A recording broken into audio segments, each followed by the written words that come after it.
boa noite a todos. Aula número 1 de linguagem jurídica. Gente, é uma matéria, como eu falei com vocês, bem tranquila. Vamos conversar aqui sobre alguns termos, né? Sem pressa, sem gritaria, espero. Vamos tentar entender alguns conceitos aqui. Então, primeira coisa, eu peço que vocês dêem uma lida no livro lá. É uma matéria bem conceitual. O que significa isso? Não tem aquele enredo, aquela história, aquela sistemática, igual direito, igual filosofia do direito, igual direitos humanos. É uma questão assim, vamos estudar alguns conceitos aqui meio soltos. Então, o que você tem que fazer? Dá uma lidinha no livro, para você entender realmente o que é a linguagem jurídica. Gravar algumas coisas, né? Gravar, decorar, enfim, entender, para você ir bem nessa matéria. Essa matéria, gente, é terminantemente proibido reprovar, porque é uma matéria bem fácil. Nós vamos ficar um mês aqui de junho de férias, assistindo aula aqui, lendo livro, fazendo prova e passando. E além disso, vai ser uma matéria que vai ser totalmente virtual, né? Então quer dizer, gente, não é proibido tomar pau nessa matéria. Ok?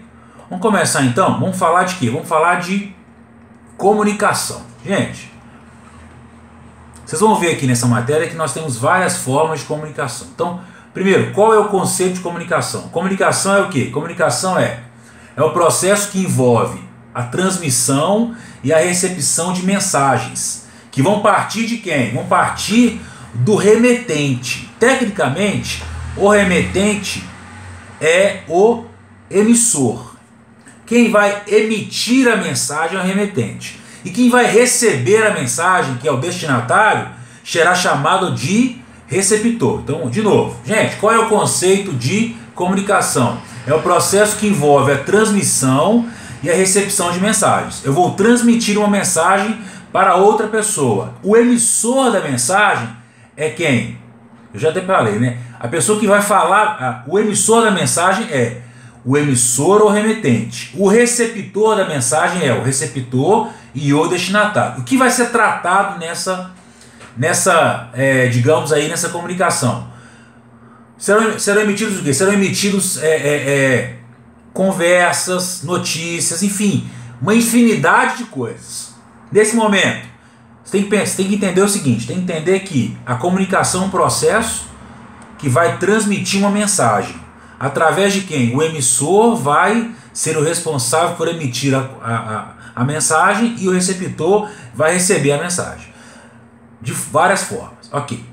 Quais são os mecanismos que vão ser usados para poder emitir essa mensagem? Primeiro, podem ser recursos físicos. A fala, a escrita, a audição, a visão e o tato. Isso quer dizer, são todos aspectos físicos. E também podem ser o quê? Através de aparelhos tecnológicos. Nós hoje na pandemia estamos nos comunicando predominantemente por WhatsApp, né? WhatsApp é live,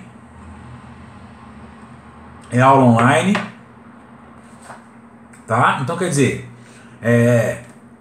hoje esse mecanismo tecnológico está sendo muito utilizado. Gente, quando surgiu a comunicação? A comunicação tem-se na história que os primeiros indícios da comunicação foram quando? Foram há 20 mil anos atrás. Quando os homens faziam desenhos em cavernas, né? Quem nunca viu aquelas cavernas com aqueles desenhos lá? Um cara em pé com uma estaca, um cara sentado lá com um machado, enfim. O que esses caras faziam? Eles queriam demonstrar para aqueles que estavam próximos deles como eram feitas as atividades e também deixar um legado de conhecimento. Quando eu registro uma situação, gente, quem chegar na caverna vai tentar entender o que eu fiz, sim ou não? Nesse sentido, o que vai acontecer? Quando aqueles homens faziam desenhos lá na caverna, da postura que eles usavam para poder capinar um lote, capinar uma situação, capinar a caça, a pesca, os instrumentos que eram usados para poder fazer aquelas atividades, o que vai acontecer? Eles vão deixar o quê? Um legado de conhecimento. Então, gente, a comunicação é um meio totalmente hábil e capaz para difundir e produzir conhecimento. A gente tem visto hoje aí que a internet é uma infinidade de coisas. Você consegue buscar tudo que você quiser. Cursos online, você consegue fazer um curso lá do Japão se você quiser. Então quer dizer, hoje a comunicação ela é um universo infinito de possibilidades. Isso veio de quê? Veio há 21 anos atrás através de aqueles homens lá de Neandertal, os homens Homo sapiens sapiens, os homens primitivos, que fizeram o quê? Eles colocaram os desenhos nas cavernas explicando, ó, você para caçar tem que fazer assim, você para pescar tem que fazer assim, deixando um certo legado de conhecimento. Ok, queridos? A comunicação escrita, ela começou aonde? Ela começou no ano 3200 a.C., na chamada Mesopotâmia Antiga. Então, tem esse relato na história que a comunicação escrita ela começou no ano 3200 a.C. Faço um paralelo com vocês aqui, gente. Quem lembra quando surgiu a primeiro código, né? A gente sabe que não é código. Quem lembra aí? Não, professor, você foi lá atrás em História do Direito? Fui sim. Quando e onde? Quando e quem criou o primeiro código? Quem lembra aí, gente? Xará, você lembra, Xará?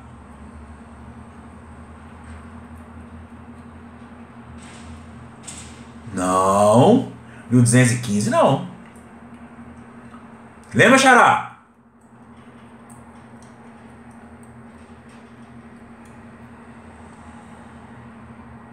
Tá sem áudio. Lembra, Sabrina?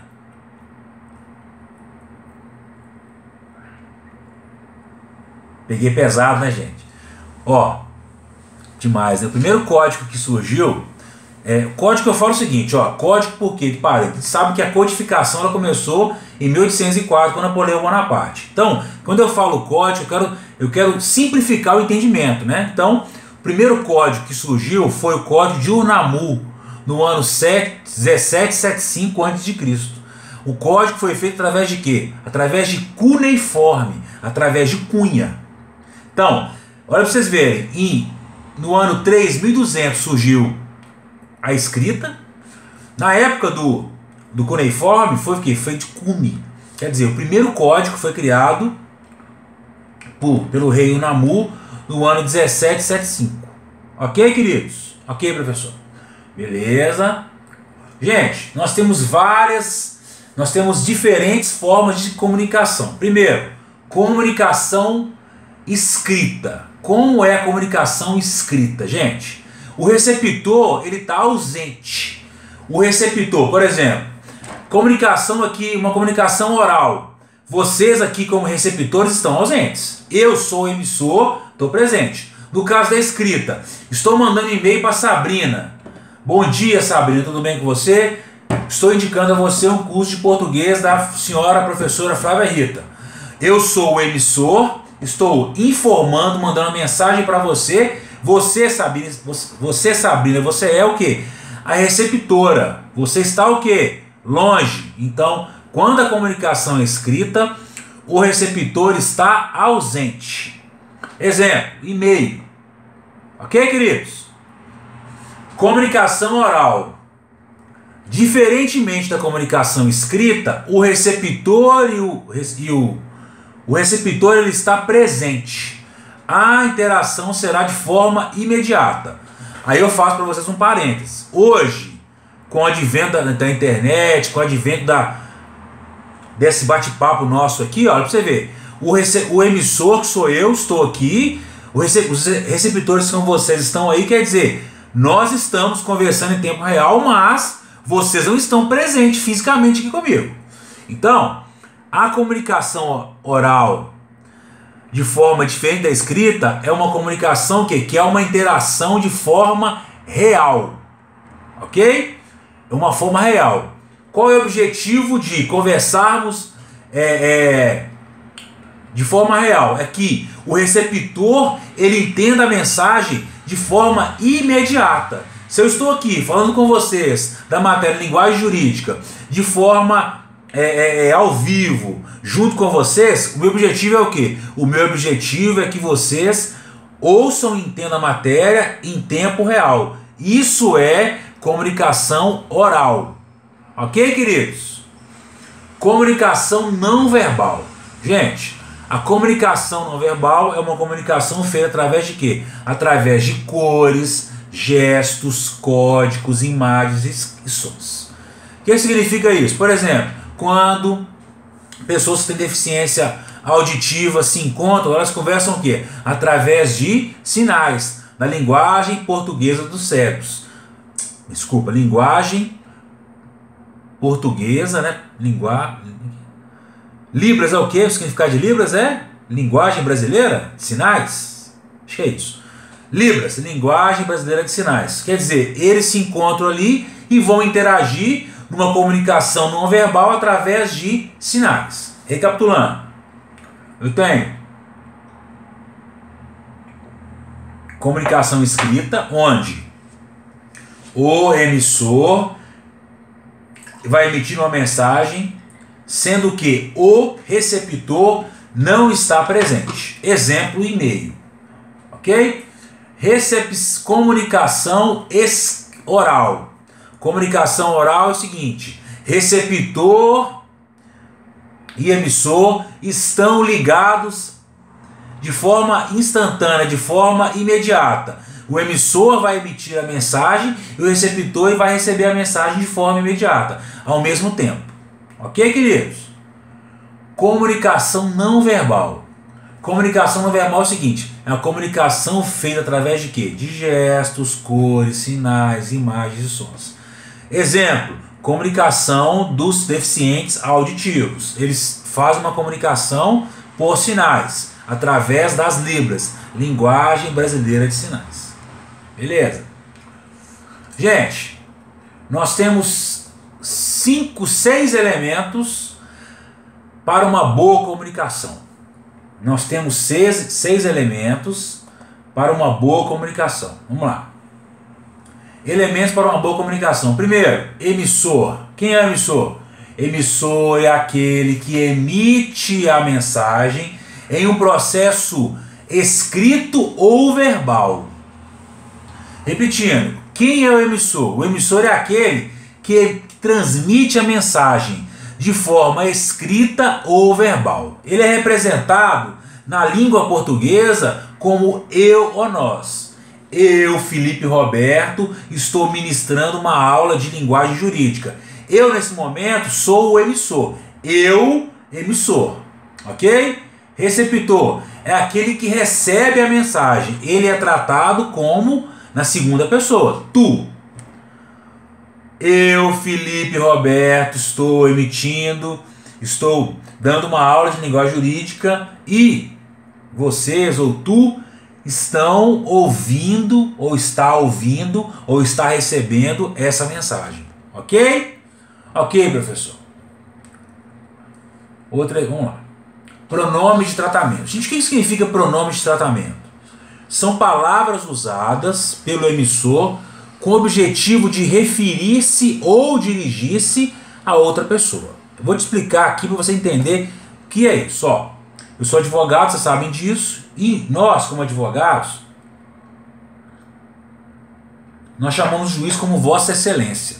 É um pronome de tratamento já corriqueiro, né? Um pronome de tratamento que a língua portuguesa ela nos direciona e é uma coisa normal. Chega na audiência, boa tarde, Vossa Excelência. Bom dia, Vossa Excelência. Boa noite, Vossa Excelência. Vossa Excelência, me permite expor a minha tese. Vossa Excelência, me permite ouvir a testemunha. Vossa Excelência, me permite protestar. Tudo que eu vou falar com o juiz, eu me dirijo com Vossa Excelência. É o pronome de tratamento ideal. Ou chamo o juiz de doutor.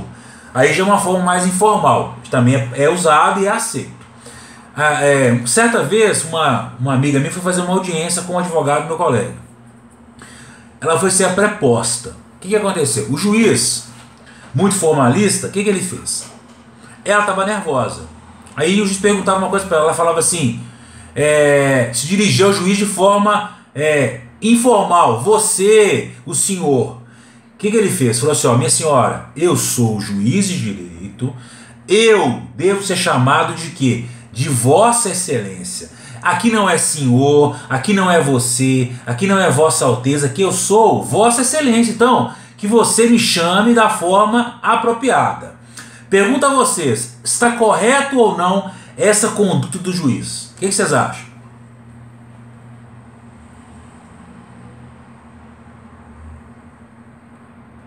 Vamos lá.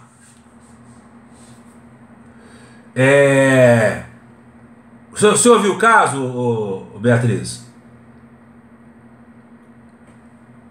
Tá cortando? Tá cortando?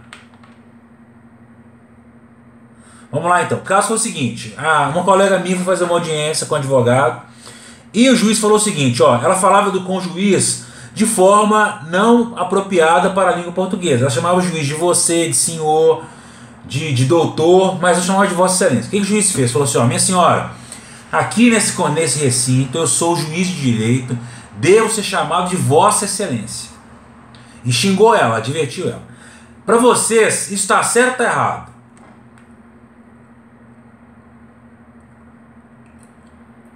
Tá certo ou errado? Por quê? Certo ou errado? Sim ou não? Tá certo ou errado?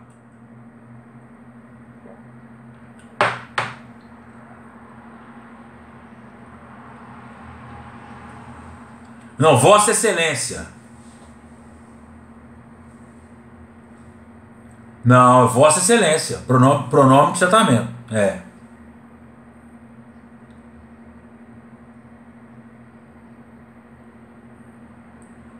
Na verdade é o seguinte, aí tem duas questões. Ó, quando você fala de língua portuguesa de português, eu concordo que é certo. Mas, gente, para que um formalismo exagerado desse? Sendo que a senhora, a moça, era uma moça que não tinha conhecimento de como deveria chamar o juiz. Então, a meu ver, são duas questões. Primeiro, ponto de vista da linguagem jurídica, da língua portuguesa. O pronome de tratamento correto para chamar um juiz é Vossa Excelência. Mas, no ponto de vista ali, jurídico da audiência, ele poderia relevar a situação e não deixar a pessoa sofrer um constrangimento, porque ele falou de uma forma mais grosseira, de uma forma mais áspera. Isso aí causou em todos que estavam presentes naquela audiência um certo constrangimento. Só para ilustrar o que são os pronomes de tratamento. Gente, é o seguinte: primeiro pronome de tratamento, Vossa Alteza. O que é Vossa Alteza? Ela é usada para quê? Gente, tem um áudio ligado aí, está me atrapalhando. Vossa Alteza, ela é o quê? Ela é indicado para chamar duques e príncipes. Vossa Eminência, cardeais. Vossa Referendíssima, bispos e sacerdotes. Vossa Excelência, como já falei, juízes, altas autoridades. Vossa Magnificência, reitores de faculdade. Então, se você conhecer o reitor da faculdade de Uniaselv, você deve chamá-lo de quê? Vossa Magnificência. Olha que coisa mais formal, gente. Vossa Magnificência. Depois, Vossa Majestade, a rainha da Inglaterra, deve ser chamada de quê? Vossa Majestade. Vossa Majestade Imperial. Os imperadores devem ser chamados assim: Vossa Santidade, o Papa. Vossa Senhoria, autoridades em geral. Vossa Onipotência, Deus. Se você quiser se dirigir a Deus de forma formal, deve chamá-lo de Vossa Onipotência. Esse é o pronome usado, segundo a língua portuguesa, para chamar Deus. Ok, gente? Segundo, falei de emissor, né? Deixa eu ver aqui o que eu falei. Falei de emissor e receptor. Vou falar agora de o referente. É uma forma ainda de comunicação. O que é o referente? Gente, o referente, ele é o popular assunto. O referente é o conteúdo da conversa, é o conteúdo da mensagem, é o conteúdo da comunicação. Então, receptor é aquele que recebe a mensagem, emissor é aquele que emite a mensagem, o referente é o conteúdo da mensagem. Ok? Ok, professor? Canal. O que é canal? Canal é o meio que conecta o emissor e o receptor. O que é canal? Canal é o que conecta o emissor ao receptor. O que é isso? Muito bem, Daniel. Daniel mostrou o celular. Ele pode ser oral como pode ser físico ou psicológico. Primeiro, qual é? Pode ser oral, é a linguagem oral, a conversa. Escrita, o e-mail, a mensagem por WhatsApp. Psicológico, pode ser feito através de quê? Através de expressões corporais. Piscadas, sorrisos, enfim. Quando um homem passa por uma mulher, rola uma empatia ali, rola uma troca de olhar, rola uma piscada, né? Manda um beijinho, que é negócio todo. Então, isso é também uma forma de comunicação, um canal de comunicação. Repetindo, canais de comunicação são meios que conectam o emissor ao receptor. Podem ser oral, conversa, escrita, exemplo e-mail, psicológico, expressões corporais, tais como piscadas, sorrisos, troca de olhares, enfim. Códigos. O que são códigos? Códigos são o quê? São conjunto de sinais ou signos que o emissor escolhe para transmitir a mensagem. Gente, não é difícil, nem comigo. O que são códigos? Os códigos são o quê? Os códigos são os sinais ou signos que o emissor escolhe para transmitir a mensagem. Por exemplo, se eu quero redigir um e-mail, eu vou usar o quê? Vou usar o objeto. Opa, vou usar o alfabeto. Que isso? Quero redigir um e-mail, vou usar o quê? O alfabeto que nós usamos. Agora, o Estado quer se comunicar com a pessoa que está dirigindo. O que o Estado faz? Coloca placas de trânsito, não é assim? Sinal, semáforo. Semáforo é o quê? O semáforo é um código de comunicação. Sinal verde, você pode ir. Sinal amarelo, você deve estar alerta. Sinal vermelho, você não pode ir. Isso é o quê? São códigos que são sinais.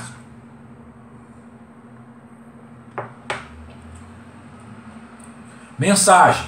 Mensagem é o quê? Mensagem é o que se transmite de fato.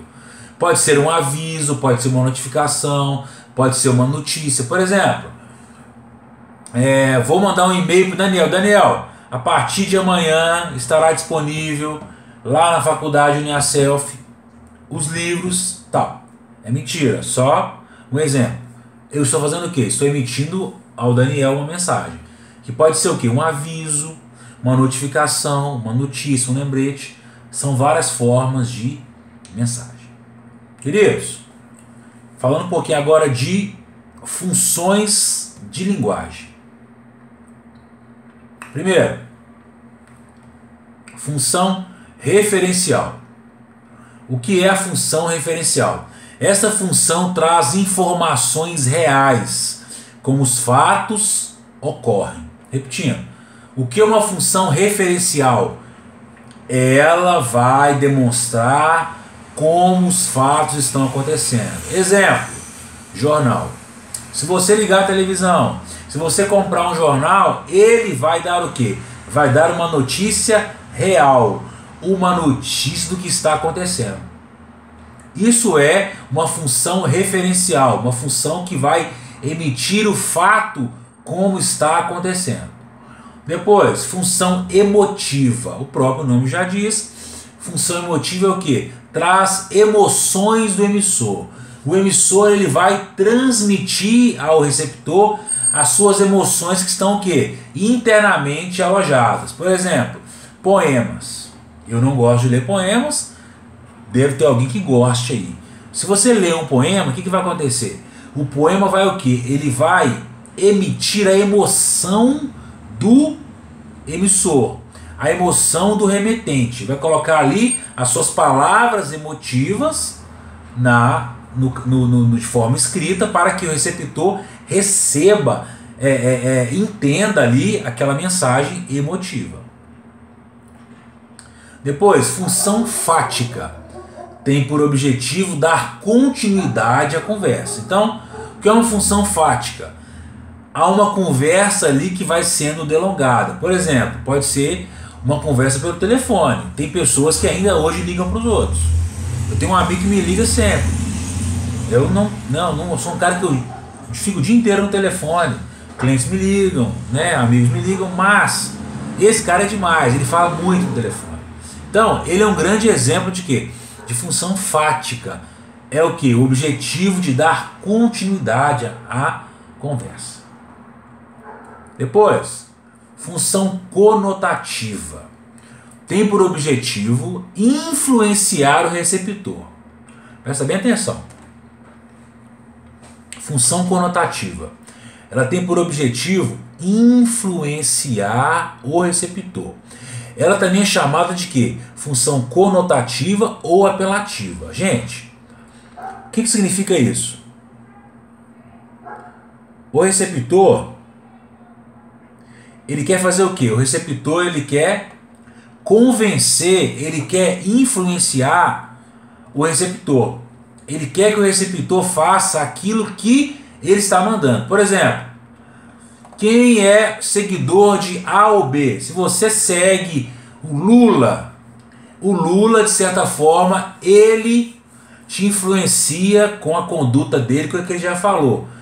Pode ser configurado como uma função conotativa. Os bolsonaristas, aquelas pessoas que seguem o Bolsonaro, mesmo que ele fale uma coisa que contraria as normas, contraria o senso comum, aquela pessoa, o que ela faz? Ela vai seguir aquilo que ele falou. Porque o que? Ela é levada de forma que ela é influenciada diretamente pelo líder. Função metalinguística. É usado um código para explicar o próprio código. Oi? Isso. Função metalinguística. É usado um código para influenciar. É usado um código para explicar o próprio código. Exemplo, dicionário. A palavra, gente, é um código. Sim ou não? Já falei com vocês. A palavra, o alfabeto é um código. Então, o dicionário, o que ele faz? Ele vai usar as próprias palavras para explicar uma palavra. Por exemplo, o que é erupção? Erupção é o que? Ato ou efeito de carcomer e corroer coisas. O que eu estou fazendo? Eu estou usando palavras para explicar uma palavra. Eu estou usando códigos para explicar códigos. Função poética. Visa enfatizar a mensagem, ressaltando a maneira como ela é estruturada. Gente, quando você pega um poema, tem lá 5 lá estrofes, né? Acho que são estrofes mesmo. O que quer dizer? Ele vai rimar aquelas frasezinhas para poder o quê? Para poder criar um sentido. Todo poema tem uma estrutura. Ele não é jogado ao ermo. Todo poema ele é feito de quê? De forma estruturada. Ele vai denotar uma função emotiva, ele vai transparecer o que o emissor está querendo dizer, mas ele deve ser o quê? Deve ser estruturado. Gente, características de uma boa comunicação. Presta bem atenção. Nós estamos falando de quê? De linguagem jurídica. Estamos falando de quê? De conceitos de linguagem, como é tratada a linguagem, como deve se dirigir as pessoas. E agora, vamos falar de quê? Vamos falar de características de uma boa comunicação. Gente, o que é uma boa comunicação? De onde vem a boa comunicação? Para você ter uma boa comunicação, você deve seguir alguns parâmetros. Primeiro, o tom de voz, os gestos, a linguagem, o português bem falado, o conteúdo e as palavras bem pronunciadas, e ainda é a sua postura de como você vai falar. Então, esses são um dos mecanismos para uma boa conversação. Vamos lá, vamos falar agora diretamente. Quais são o que devemos evitar na conversação? O que devemos evitar para que a nossa conversação seja uma conversação eficaz, né? Primeiro, não falar muito baixo nem falar muito alto. Eu tenho um defeito e falo muito alto. Os meus vizinhos devem ouvir as minhas aulas aqui, porque eu falo realmente alto, principalmente dando aula. Isso é o quê? não é aconselhável para uma boa conversação. Segundo, falar rápido demais ou devagar demais. Eu falo muito rápido. Eu faço um controle comigo aqui para tentar falar devagar, mas eu não consigo. Então algumas vezes eu falo, repito, para que eu me faça entendido. Também não é de bom ouvido, não é de bom grado, não é o ideal o bom comunicador falar muito rápido ou muito devagar. Ele deve manter uma média. Oi? Fala, Jorge.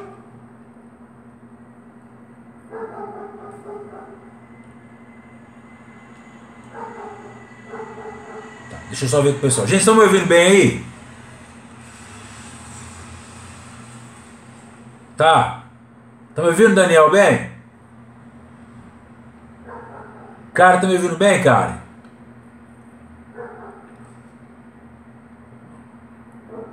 Tá, eu vou colocar o microfone mais perto da boca para ver se eu consigo melhorar. Então, continuando, vou repetir então, ó. Estou falando de quê? Estou falando de uma boa comunicação. Estou falando do que deve se evitar que deve se evitar na conversação. Primeiro, falar muito baixo ou devagar. Desculpa. Falar muito baixo ou muito alto. Deve se manter uma linha ali, né, média. Segundo, falar muito rápido ou muito devagar. Você sabe muito bem, falo rápido demais. Tento fazer um controle comigo para poder falar de forma devagar e ser entendido. Depois, evitar fazer caretas, gaguejar ou balbuciar. Roer as unhas e também morder lábios não é bom. Arrumar a roupa de outras pessoas também não é bom. Bater nos ombros ou coçar a cabeça também não é bom. E ainda, mascar chicletes. Você sabe muito bem que eu tenho esse vício, né? Sempre dou aula mascando chiclete, não consigo parar, tenho que ser liberto disso. E me ajuda a salivar, porque minha boca fica seca, né? Então, quer dizer, ó, não siga o seu professor, não masque chicletes na conversação, não falem rápido demais na conversação e também nem falem muito alto também, né, gente? Brincadeiras à parte, esses são alguns das dicas para você ter uma boa conversação. Depois, devemos também evitar no aspecto intelectual, ser indiscretos ou curiosos, perguntar demais, querer saber demais, ser excessivamente francos, ser muito polido ou pouco descolado. Gente, vocês estão vendo aqui que nós temos que ter o equilíbrio. Esse equilíbrio é a coisa mais difícil do mundo. Ou você vai falar alto demais, ou falar baixo demais, ou rápido demais, ou devagar demais. Quem tem o equilíbrio tem uma mina de ouro para ser um bom comunicador. Ok? Ok, professor. Continuando então. Vamos falar agora de quê? Vamos falar agora da palavra. O que é palavra? Qual é o conceito de palavra? Gente, palavra é o quê? É uma unidade linguística dotada de sentido, constituída de fonemas organizados numa determinada ordem. Vamos lá. O que é palavra? Palavra é o quê? É uma unidade linguística dotada de sentido, constituída por fonemas organizados numa determinada ordem. Vamos lá de novo. Gente, palavra. Palavra é o grande instrumento, o grande verbete da comunicação, né? Você se comunica através de quê? Você se comunica através das palavras, conjugando palavras. Então a palavra é uma unidade linguística dotada de sentido. Cada palavra proferida tem um sentido. Constituída por fonemas organizados numa determinada ordem. Por exemplo, vamos falar poética. São fonemas organizados de forma o quê? De forma organizada para ser o quê? Para serem entendidas. Gente, vamos falar agora um pouquinho de o estilo jurídico.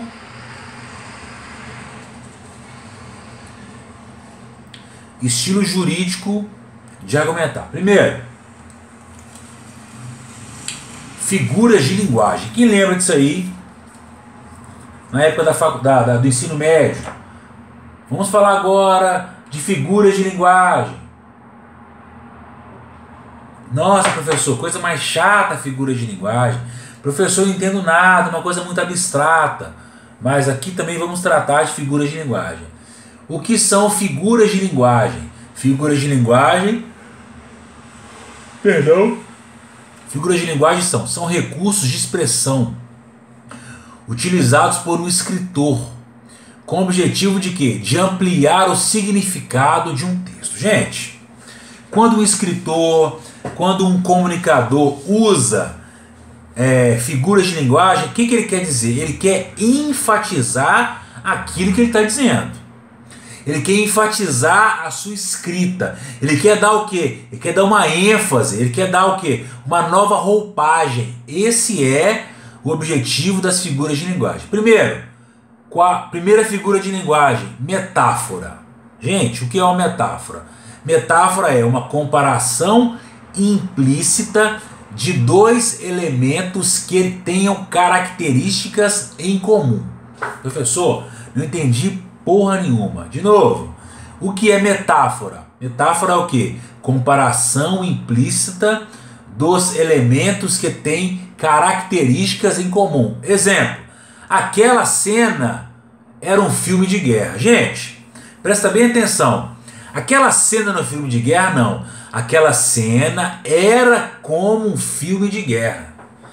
Você chegou lá, você está na televisão vendo as manifestações aí antifascistas. Você fala assim, nossa, aquilo parece uma cena de guerra. É uma guerra? Não, é uma guerra. Pode ser um embate, mas é uma guerra. Aqui no filme, olha lá, o cara chegou na casa dele, encontrou a mulher com o amante. Vai parecer uma cena de guerra, mas não é uma cena de guerra. Ok, queridos? Ok, professor? Segunda figura de linguagem, metonímia. O que é metonímia? Metonímia é o quê? É uma substituição de uma palavra por uma outra de sentido próximo. De novo, o que é metonímia? Metonímia é o quê? Ocorre quando há uma substituição de uma palavra por uma outra de sentido próximo. Presta bem atenção. Quando você vai no supermercado, você fala o quê? Eu vou comprar palha de aço ou vou comprar bombril? E aí? Bombril. Não é? Todos nós conhecemos a palavra. Todos nós aliamos ou substituímos a palavra palha de aço por bombril. Porque bombril foi a marca que difundiu a palha de aço. Então, isso é uma metonímia. Eu substituo uma palavra por uma de sentido próximo. Né? Ele comprou omo. Não, ele comprou sabão em pó. Não é assim? Ah, traz para mim um omo. Você comprou um axé. Você comprou um... como é que fala? Qual que é uma marca aí? Você comprou um sabão em pó da marca BH. Mas você foi lá para comprar um omo. Por quê? Você substitui a palavra, o termo sabão em pó por omo. Isso é o que? Uma metonímia. Comparação. É a comparação explícita entre dois elementos.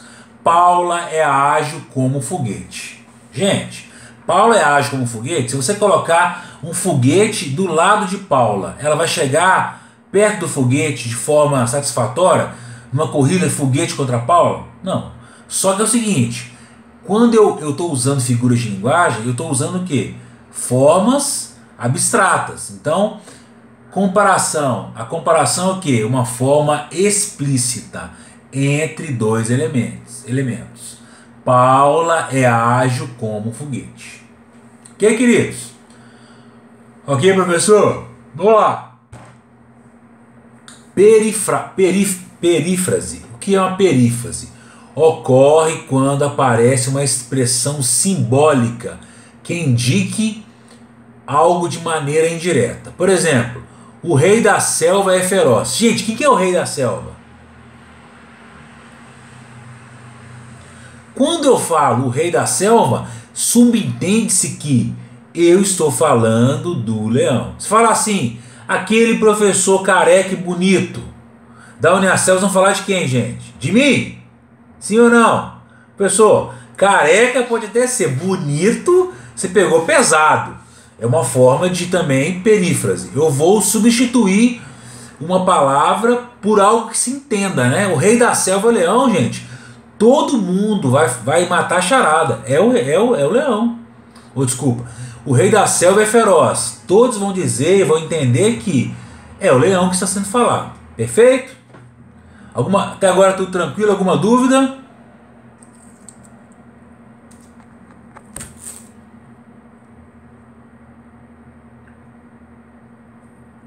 É isso mesmo. Espera aí, gente. Não, Paulo.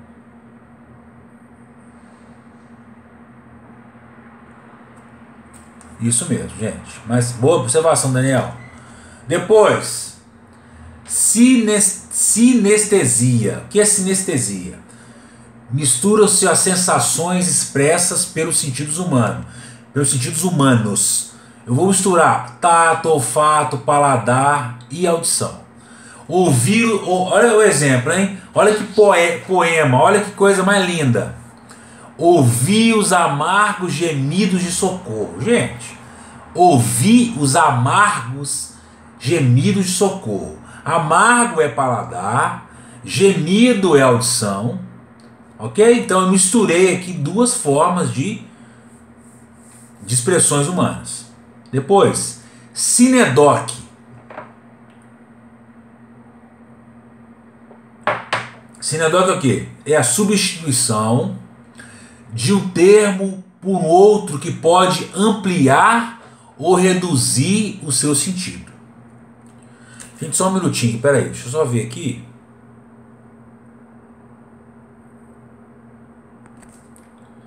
Deixa eu ver quanto tempo está de aula aqui. Tá isso mesmo. Vamos lá, continuando então. Sinedoque. É substituição de um termo por outro que pode ampliar ou reduzir o conhecimento. Exemplo. A mulher é um ser delicado. Gente, quando eu falo assim, a mulher é um ser delicado, todas as mulheres são delicadas? Não. Tem mulher que não é delicada. Vou falar assim, todos os homens são ogros? Não. Tem homem que é delicado. Tem homem que é gentil. Tem homem que digamos aí, mais sensível. Todos os homens não são sensíveis? Não, tem homens sensíveis. Então quer dizer, quando eu falo de sinedoque, eu falo de quê? De uma forma generalizada. Entendeu? A mulher é um ser delicado? Pode ser. Há mulheres delicadas e mulheres não. Há mulheres delicadas e mulheres não delicadas. Isso é uma figura de linguagem chamada sinedoque. Eu faço uma generalização. Gente, vou passar aqui, vou pular algumas aqui. Eufemismo. O que é o eufemismo? Suavizar um termo que pode ser desagradável. Fulano de tal partiu desta para melhor. Isso é o quê? É um eufemismo. Por quê? Nós sabemos o quê? Que aquele indivíduo morreu. Foi para o inferno ou para o céu. Para eu suavizar a mensagem, eu falo o quê? Eu falo que ele partiu desta para melhor. Isso é um exemplo de eufemismo. Vamos lá. Hipérbole. O que é uma hipérbole? Hipérbole é o quê? É um exagero na mensagem. O Daniel morreu de rir. Daniel, você morreu de rir? Não, morreu de rir. Isso é o quê? Isso é uma hipérbole, é um exagero. Já repeti 1 milhão de vezes. O que eu falo? Gente, já falei isso aqui. Quando eu falo de Rousseau, já falei de contrato social 86 mil vezes. Eu falei esse tanto de vezes? Não, mas é uma forma de quê? De exagero. Eu mesmo falo demais hipérbole, uso demais a hipérbole. Sou um cara exageradíssimo. Hipérbole, você exagera na mensagem. Eu falei com vocês de contrato social de Rousseau 96 mil vezes. Eu exagero. Uma forma de hipérbole. Ironia, transmite intencionalmente o contrário. Por exemplo, parabéns, você conseguiu destruir a festa. Estamos fazendo uma festa aqui, iríamos fazer uma festa surpresa. De repente Daniel fala com o aniversariante: aniversariante, você vai na sua festa surpresa? Quer dizer, eu estou o quê? Eu estou estragando a festa. Quando eu quero me dirigir a essa pessoa, o que eu falo? Parabéns! Por quê? Você destruiu a festa. É uma forma de quê? De ironia. Gente, nós temos também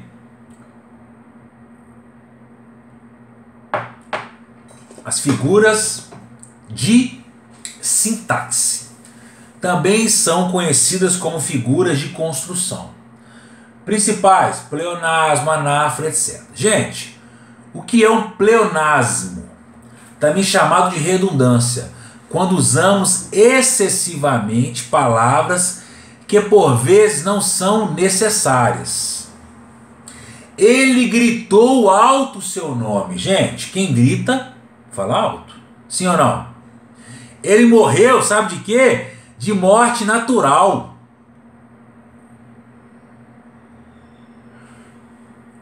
Que coisa! Ele morreu de morte natural. O pássaro saiu para fora. Oi? Quem sai, sai para fora, né, gente? Subiu para cima, desceu para baixo, né? Então, quer dizer, isso são formas de quê? Formas de pleonasmo. Depois, anáfora. É a mais comum na linguagem literária. Repetimos uma palavra ou mais palavras no início dos versos, orações ou períodos. Eu te amo, eu te quero aqui, eu te odeio, eu quero que te apartas daqui. Quer dizer, eu te amo, eu te quero aqui. Isso é o quê? É uma forma de enfatizar ali aquele sentimento. Então é chamado de anáfora. Anacoluto. Oi? Anacoluto. Figura de sintaxe. O que significa o anacoluto? Ocorre quando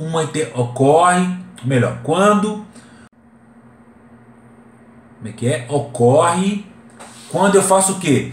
Uma interrupção para antecipar um termo que seria dito depois. Por exemplo, mulheres, vírgula, ame-as ou deixe. Martim da Vila: já tive mulheres, todas as cores, de várias idades e muitos amores. Quer dizer, ele usou um anacoluto. O que significa isso? Eu faço uma interrupção para prosseguir o que seria dito depois. Mulheres, ame-as ou deixe-as. Bolsonaro, ame-o ou deixe-o. E por aí vai. Ok, queridos? Deixa eu ver aqui. Gente, são várias figuras de linguagem. Não vou falar um por uma aqui. Você vai ler, você vai entender. Depois também, semana que vem, para quem chegou depois aí, vai ter uma aula semana que vem, na quarta-feira, dia 19, às 19 horas, com um amigo meu que é professor de português. Ele é primo da minha esposa, ele dá aula de português, vai nos dar uma aula de figuras de linguagem e de redação. Como redigir uma redação, quais os principais aspectos para fazer uma redação. Então, como eu não sou da área de letras de português, né, gente? Não sou mesmo, né? Minha área é jurídica. Achei por bem o quê? Convidar alguém que é da área. Se ele disponibilizou. Quando teve essa aula, semestre passado, ele foi na faculdade, deu a aula, foi bacana. E hoje eu convidei para dar essa aula também virtual. Então, quarta-feira que vem, vou estar com vocês como aluno e ele vai nos dar essa aula. Ok, querido? Ok, queridos? Ok, professor? Mudando um pouquinho de assunto, vamos falar de quê? Vamos falar de a estilística do texto jurídico. Gente, quem nunca ouviu falar do juridiquês? O que é o juridiquês? O juridiquês é a linguagem que é falada pelos advogados, promotores, procuradores, juízes, enfim, doutrinadores. Se você pegar um livro de direito, ele vai estar cheio de linguagens, cheio da linguagem jurídica. Se você pegar uma petição inicial de um advogado, vai estar também recheado de termos jurídicos. Eu sou advogado, nós temos já algumas, vamos dizer o quê? Algumas manias, alguns brocados jurídicos que você usa sem perceber. Por exemplo, Na audiência, eu falo o seguinte: Vossa Excelência me permite falar sobre o tema? Excelência, Vossa Excelência, na minha exordial. Na minha exordial significa o quê? Exordial é petição inicial. Quando eu vou entrar com o processo, eu redijo uma petição. Por exemplo, uma petição de alimentos. Vou colocar lá, vou endereçar lá para qual juízo que vai, para qual comarca que vai, vou qualificar as partes, vou explicar. Excelência, o marido, o pai da criança trabalha na empresa Comec, ganha por mês R$ 3.000, ele não paga pensão. Faço o requerimento que seja descontado em folha de pagamento o valor de 30% que ele ganha de forma líquida. Isso é o que? A minha petição inicial. Poderia muito bem falar na audiência: Excelência, Vossa Excelência, na minha petição inicial está escrito assim, mas como já é uma questão de um juridiquês, eu falo exordial, que significa petição inicial. Ou também falo, na minha petição de ingresso, na minha petição ingressante, também é usado. Então quer dizer, isso é o que? Juridiquês, é uma linguagem rebuscada. Os advogados, juízes, procuradores têm essa mania feia de falar assim. Em 2005, gente, a Associação dos Magistrados do Brasil fez uma cartilha para o quê? Para tentar difundir a ideia de uma linguagem jurídica mais fácil. Gente, infelizmente, é muito complicado isso. Por quê? Presta bem atenção. O médico, ele te dá uma receita com termos técnicos ou com termos populares? É uma pergunta. Sim ou não? Fala comigo, gente. Abre o coração aí. O médico faz... Hã? Popular. Popular? É técnica, ô Daniel. Ele coloca lá o CID da doença, coloca o nome do remédio. Ele não fala lá assim, ó, toma uma aspirina. Ele fala, toma um remédio, tal, 2 ml. Da mesma forma que o médico, na prescrição de medicamento, numa consulta, ele vai usar termos técnicos. Infelizmente, no meio jurídico também vai ser usado meios técnicos, porque é uma ciência, tá? Gente, o que é retórica?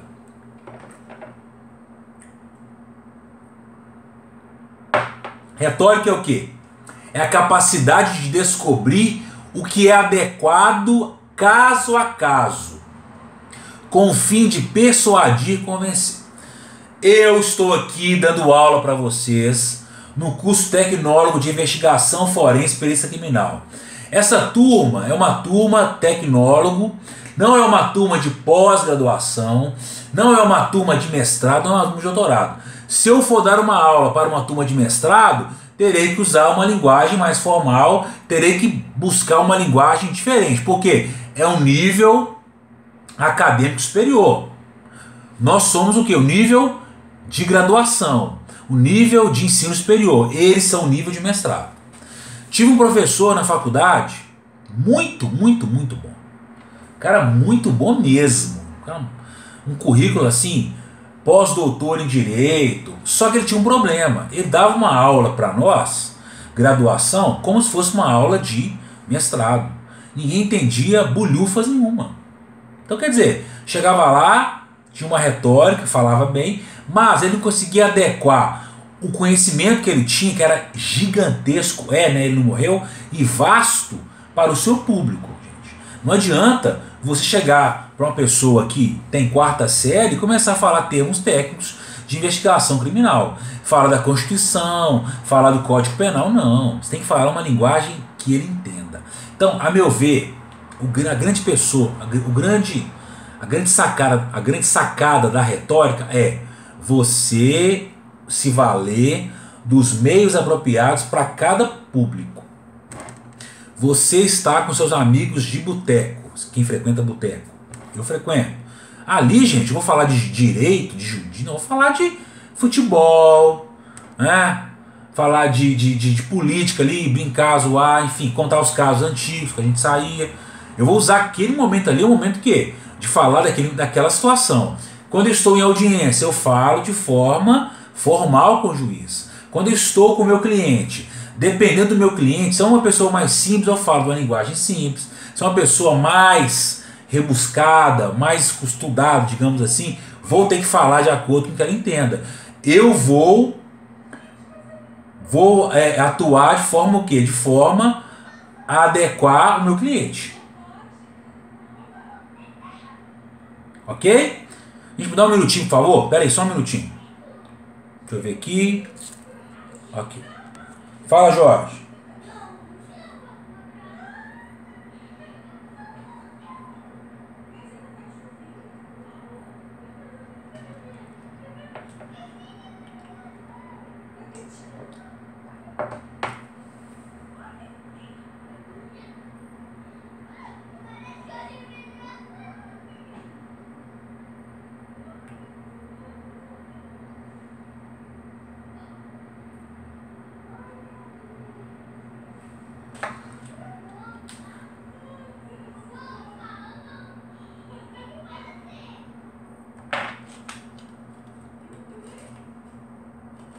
Ô Jorge, sua dúvida é uma dúvida muito específica. Eu vou te mandar uma mensagem no WhatsApp depois, pode ser? Porque está um pouco fora da aula. Posso te responder depois pro WhatsApp? Pode ser? Jorge, tá me ouvindo? Então pode ser, eu te mando a mensagem depois da aula. Então continuando, gente. Boa retórica. Boa retórica é você se fazer entendido para o seu público. Não adianta você falar com uma pessoa, usar palavras difíceis, um bom português, para quem não consegue entender. Você deve se fazer entendido. Beleza? Ok. Gente, a retórica ela começou aonde? A retórica começou na Grécia. Os gregos começaram a retórica. Aquelas pessoas que eram os estudiosos da retórica eram chamados de quê? Chamados de retores. Os retores eram aqueles que estudavam a retórica. Beleza. Deixa eu mudar aqui. Okay. O que os retores faziam? Os retores ofereciam serviços para aquelas pessoas que iriam fazer uma reclamação junto ao imperador, ao rei, enfim, aquelas pessoas que eram aquelas que deveriam ser os responsáveis por dirimir os conflitos. Então quer dizer, vamos pensar, se eu fosse vamos estar lá, estamos na época da Grécia, eu quero fazer uma reclamação junto de um amigo, de um vizinho, de um colega de trabalho, de comerciante. O que ia acontecer?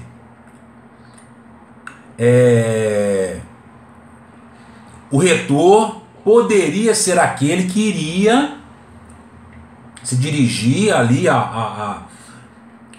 perante a autoridade e fazer a reclamação. Então, ele era uma espécie, né, entre aspas, de advogado ali. Não existia a figura do advogado, mas como retor, ele era aquela pessoa que estudava as leis, entendia as leis, ele era um mecanismo, um instrumento, era alguém que poderia intervir em favor dos cidadãos. Gente, a retórica continua evoluindo e um dos grandes patrônomos, um dos grandes pensadores, um dos grandes estudiosos da retórica foi o grande Aristóteles. Foi o que? Aristóteles foi o filósofo grego que sofisticou a retórica. Ok? Gente, a retórica, como toda ciência, ela sofreu grande devassa, né, na Idade Média. Os renascentistas chamam a Idade Média de Idade das Trevas. Gente, foi uma Idade das Trevas porque eu tive a junção de Estado com religião. O Estado passou a legitimar a religião e a religião legitimar o Estado. Nisso aí, gente, toda e qualquer ciência passou a viver, passou a estar na batuta ou sobre a batuta da religião. Não houve mais a liberdade de criar, a liberdade de questionar, a liberdade de propor uma filosofia, propor uma atitude questionadora. Não. A Idade Média, toda e qualquer ciência, toda e qualquer manifestação era regulada pela igreja. Ok, queridos? Então, nesse momento, não houve nenhuma evolução da retórica. A retórica ficou estagnada durante 10 séculos, do século V ao século XV depois de Cristo. Ok?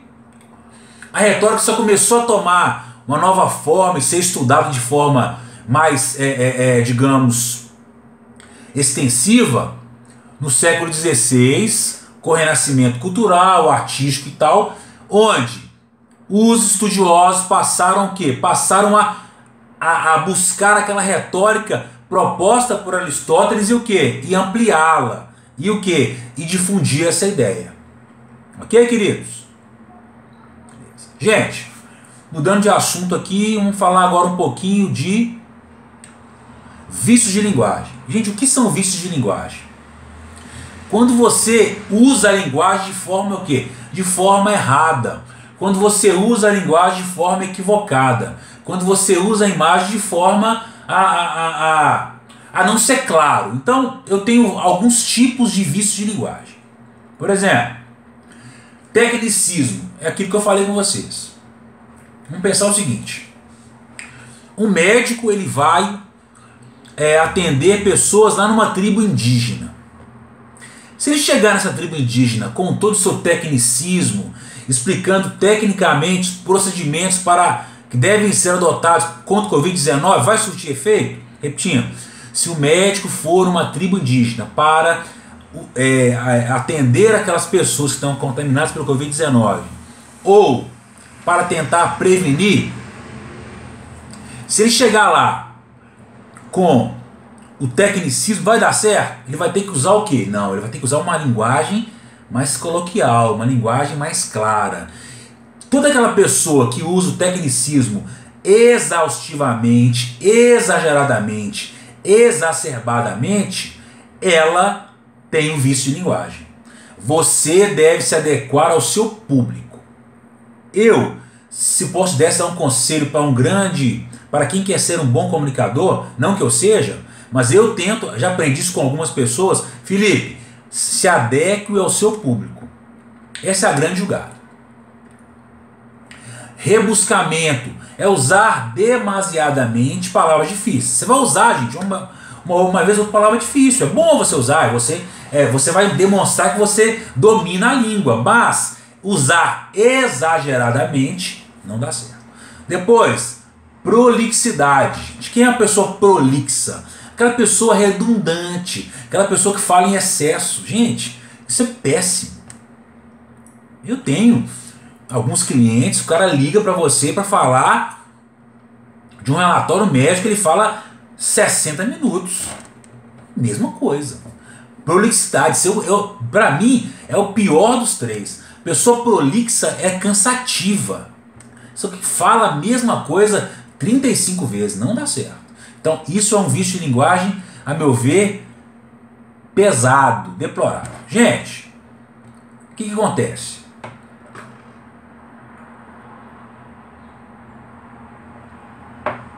Da mesma forma que o direito, ele foi um legado inicialmente de Portugal, da mesma forma foi a língua. O que eu falei com vocês na disciplina Fundamentos Históricos do Direito? A família real, melhor, os portugueses aportaram no Brasil, com eles vieram o quê? Vieram suas manias, vieram seus dogmas, vieram seus padrões sociais e vieram também suas leis. No Brasil, de 1500 em diante, as leis de Portugal, que eram as que regulavam a convivência humana. Aquelas legislações lá que eram oriundas do rei, afonsinas, manuelinas e filipinas.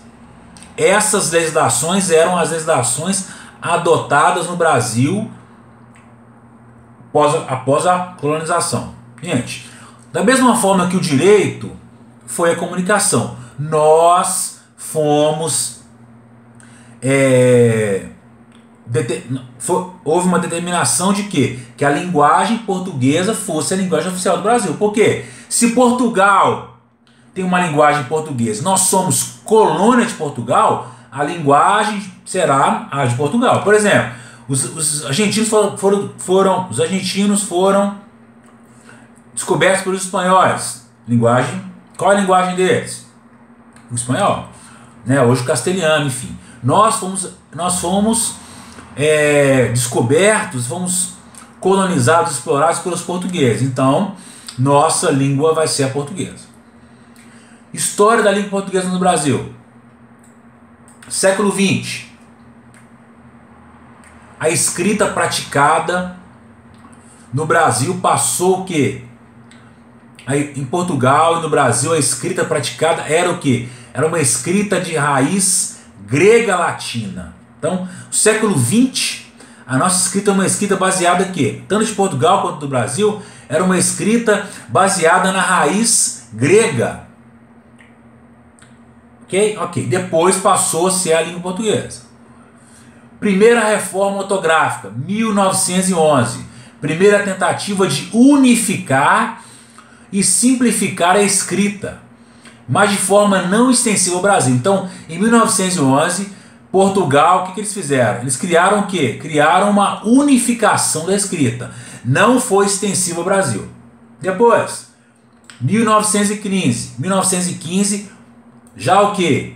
Já através da Academia Brasileira de Letras, resolve harmonizar a ortografia usada em Portugal no Brasil. Houve o quê? Uma harmonização de ortografias. Depois, 1931, é aprovado o primeiro acordo ortográfico entre Brasil e Portugal.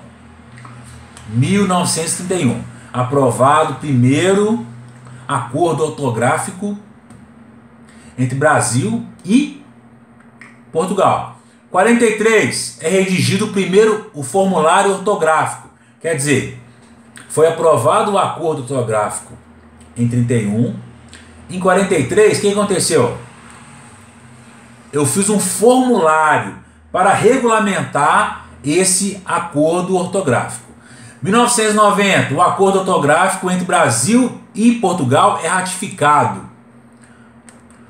Esse formulário ortográfico que foi redigido em 43, ele foi ratificado em 90.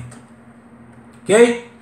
2004, segundo acordo modificativo da língua portuguesa. Brasil e Portugal se reúnem e criam um novo acordo ortográfico. Ok? 2009, o acordo ortográfico é ratificado. E em 2013 ele iria entrar em vigor, só que foi adiado para 2016. Esse novo acordo ortográfico aí, ele foi criado em 2009 e iria entrar em vigor em 2003, só que adiaram para 2016. Tá claro aqui? Tá aqui, gente? Tudo claro, tudo tranquilo? Alguma dúvida? Fala comigo aí.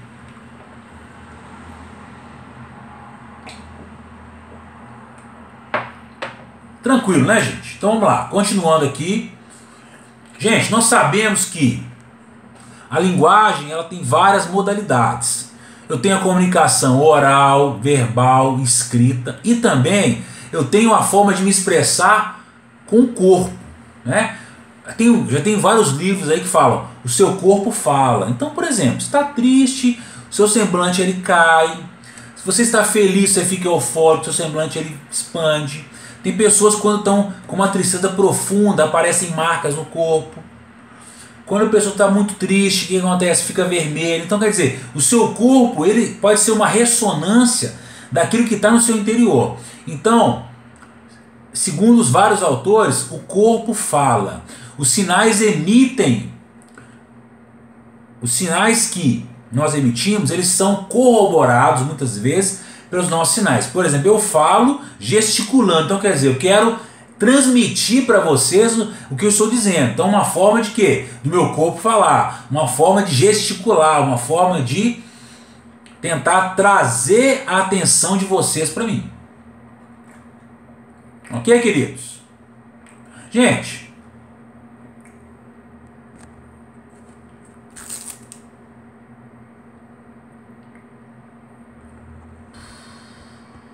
só um minutinho aqui.